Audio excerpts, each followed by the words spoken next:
La nuit où elle m'a dit de partir, je payais encore pour les murs entre lesquels elle se tenait. Le vieux radiateur en fonte bourdonnait comme à son habitude, calme et aveugle à ce qui était sur le point de se briser.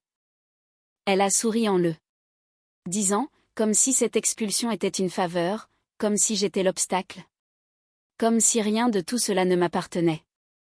Je m'appelle Camille Dubois et j'ai épousé son fils en pensant que l'amour suffirait pour construire une vie. J'avais tort. J'ai 32 ans, sans enfant par choix pour le moment, et apparemment, cela faisait de moi quelqu'un de jetable. Ma belle-mère, Béatrice, s'est assise en bout de cette table à manger que je remboursais chaque mois et à croiser les mains comme un juge accordant sa clémence. Il va falloir que tu déménages, a-t-elle dit doucement. Ma fille aînée et son mari sont prêts à fonder une famille. Ils ont besoin de cet espace. J'ai attendu que mon mari dise quelque chose. Il ne l'a pas fait. Ce que Béatrice ignorait, ce qu'aucun d'eux ne savait, c'était que je versais 6 000 € chaque mois pour les dépenses du foyer, les mensualités du crédit immobilier, les factures d'énergie, les travaux de rénovation dont elle se vantait tant auprès de ses amis. Et ce canapé beige. 6 mois lequel adorait. Je payais en silence car je croyais que le mariage signifiait être des partenaires, et non tenir les comptes. Elle s'est penchée vers moi.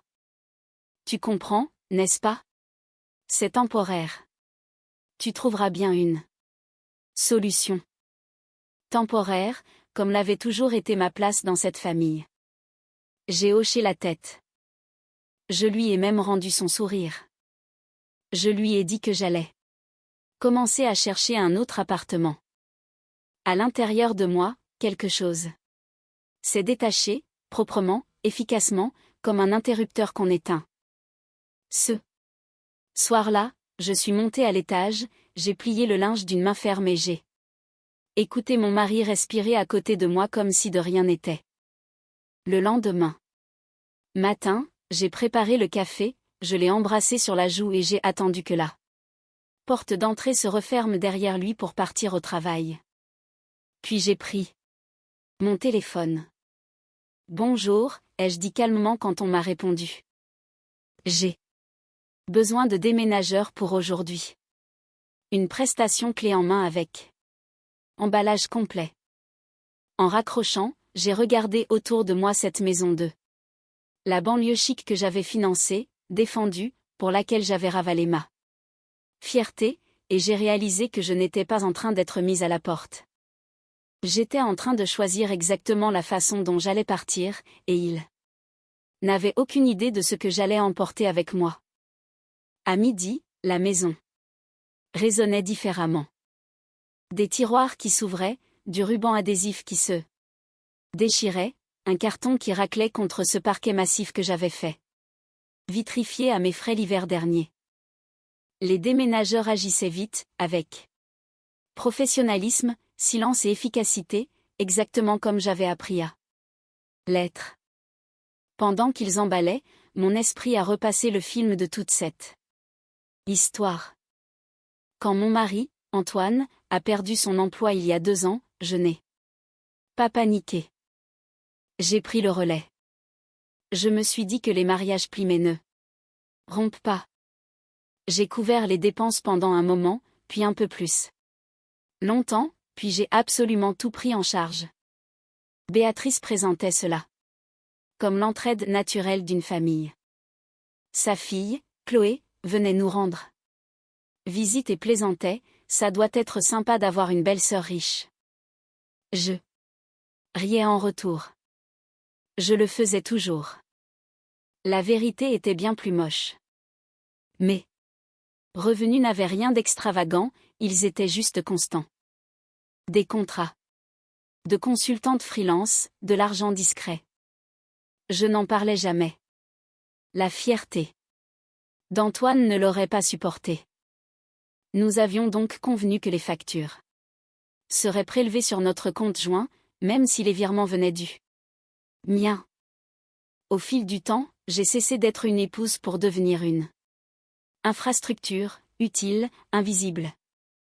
Ce qui faisait mal, ce n'était pas qu'on me demande de partir, c'était la facilité avec laquelle ils avaient décidé que j'étais la pièce sacrifiable, comme si mon absence allait tout résoudre, comme si j'étais un meuble encombrant. À 15h17, mon téléphone a vibré. Béatrice. Nous parlerons ce soir du calendrier pour ton départ, a-t-elle écrit par SMS. Inutile de te précipiter. J'ai regardé les déménageurs emporter le canapé. Qu'elle aimait tant et je n'ai répondu qu'un seul mot, d'accord. Elle croyait encore que tout se passerait selon son propre emploi du temps. Cette illusion était sur le point de s'effondrer. Antoine est rentré du travail plus tôt que prévu. Je fermais le dernier carton dans la chambre quand j'ai entendu ses pas s'arrêter net dans le couloir. Un silence s'est étiré, lourd, confus. Puis, Camille, qu'est-ce que c'est que ça? Je ne me suis pas retournée. Je déménage. Il a eu un petit rire sec et incrédule. Tu es théâtrale. Maman a dit que tu avais le temps. Et voilà. Maman a dit, et non pas nous allons en parler, ou est-ce que tu vas bien? Juste des instructions transmises comme un règlement intérieur. Je lui ai alors fait face, en le regardant vraiment dans les yeux. Aucune panique, aucune urgence, juste de l'irritation, comme si j'avais bouleversé sa routine sans sa permission. Tu ne m'as pas défendu? Ai-je dit calmement, pas une seule fois. Il s'est frotté le visage. Chloé a besoin de cet espace. Tu ne veux même pas d'enfant pour l'instant. Donc, je n'ai pas le droit d'avoir un foyer, ai-je demandé. Ce n'est pas ce que je voulais dire. Mais c'était exactement ce qu'il pensait. Il m'a suivi en bas, regardant des inconnus emballer notre vie dans du papier craft. Quand les déménageurs ont soulevé la table à manger, sa voix a baissé d'un ton. Attends. Pourquoi ils prennent ça? Je me suis arrêtée, laissant enfin transparaître une fêlure. Parce que c'est moi qui l'ai acheté, comme la plupart des choses ici. Il m'a dévisagé. Comment ça, la plupart? J'ai sorti mon téléphone, ouvert l'application de ma banque et je l'ai tenu entre nous, sans colère, sans trembler, juste factuel. Son visage s'est vidé de ses couleurs lentement, bribe par bribe. C'est toi qui as payé tout ça? J'ai eu un faible sourire. Tu n'as jamais posé la question. Dehors, j'ai entendu la voiture de Béatrice se garer dans l'allée, et pour la première fois, je ne me sentais pas nerveuse. Je me sentais prête. Béatrice est entrée avec le sourire. Elle s'est figée en voyant le salon vide, les murs nus, et cet écho là où sa voix remplissait habituellement l'espace. Son sourire a tressailli, se recalibrant. Que se passe-t-il? Antoine a ouvert la bouche, l'a refermée. Et m'a regardé. Je me suis avancée avant que l'un ou l'autre ne puisse se ressaisir. Je déménage aujourd'hui. Elle a plissé les yeux. C'est inutile. Nous avions dit que tu avais le temps. Nous, ai-je demandé doucement. C'est drôle. Je ne me souviens pas d'avoir donné mon accord. Elle a ricané. Ne sois pas puéril. Tu es contrarié. Nous en parlerons après le dîner. Puis, elle a vu les déménageurs emporter le canapé, son canapé. Arrêtez-les. A-t-elle lâché d'un ton sec. L'un des déménageurs m'a regardé. J'ai hoché la tête. Ils ont continué. Béatrice s'est tournée vers moi, la voix maintenant tranchante. Tu ne peux pas juste prendre des choses qui appartiennent à cette maison. J'ai sorti un dossier de mon sac, soigné, avec des intercalaires, bien préparés, des factures, des relevés de virement, des dates, chaque paiement silencieux que j'avais effectué au cours de ces 2 dernières années. Elle M'appartiennent, ai-je répondu, légalement. Son visage a pâli. Antoine? Il n'a pas répondu. Il en était incapable. Chloé est arrivée quelques minutes plus tard, a vu l'espace vide et a ri nerveusement. C'est une blague? J'ai croisé son regard. Non. Tu récupères la maison. Elle a cligné des yeux. Alors pourquoi est-elle vide? C'est à cet instant qu'ils ont tous compris. La maison ne leur était pas gentiment cédée, elle était dépouillée jusqu'à révéler la vérité, et cette vérité portait mon nom. Cette nuit-là, j'ai mieux dormi qu'eux. Je ne l'avais fait depuis des années, non pas parce que je ne souffrais pas, mais parce que la douleur avait enfin cessé de tourner en rond. Elle avait désormais une direction. J'avais pris une chambre dans un hôtel calme à l'autre bout de la ville, commandé un service d'étage auquel j'ai à peine touché, et étalé tout sur le lit comme sur un échiquier, des documents, des mots de passe, des contrats, le squelette invisible de ce foyer. Au matin, mes émotions s'étaient refroidies pour laisser place à quelque chose de plus vif, de plus concentré. J'ai d'abord appelé mon expert comptable, puis mon avocat, des conversations calmes, sans aucun drame, juste de la clarté. J'ai découvert le montant exact de mes contributions, des chiffres si nets qu'ils semblaient presque irréels une fois prononcés à voix haute. Ensuite, j'ai fait ce que je n'avais jamais osé faire auparavant. J'ai arrêté de payer les factures d'électricité, les abonnements, le compte joint qu'Antoine consultait à peine. Tout a été suspendu, tout a été documenté. À midi, Antoine appelait, puis envoyait des SMS, puis appelait encore. Il faut qu'on parle. Maman est bouleversée. Ça va beaucoup trop loin. Je n'ai pas répondu. À la place, j'ai transféré un email à l'adresse de Béatrice, une notification polie et professionnelle expliquant qu'avec effet immédiat, je ne financerai plus les dépenses domestiques d'une résidence que l'on m'avait demandé de quitter. Pas d'insultes, pas de menaces, juste des conséquences. J'ai refermé mon ordinateur portable, j'ai pris une lente inspiration et j'ai souri pour la première fois. Sans me forcer. Ils pensaient que me mettre dehors créerait de l'espace. Ils n'avaient aucune idée de ce que mon absence allait leur coûter. Au 3e jour, la maison a commencé à sombrer. L'électricité a été coupée en premier, un solde impayé dont Béatrice ignorait l'existence puisqu'elle n'avait jamais eu à s'en soucier. Puis la box internet, puis les prélèvements automatiques des services qu'elle utilisait au quotidien, la télésurveillance, les comptes de streaming, et même ce jardinier dont elle adorait parler à ses amis. Antoine a débarqué à mon hôtel sans prévenir. Il semblait avoir rapetissé, sa chemise était froissée, il avait des cernes sombres, la panique fuyant par les fissures de sa colère. Tu nous humilies, a-t-il sifflé dans le hall de réception. Ma sœur pleure. Maman ne comprend pas ce qui se passe. J'ai gardé une voix basse. On m'a dit de partir. C'est ce que j'ai fait.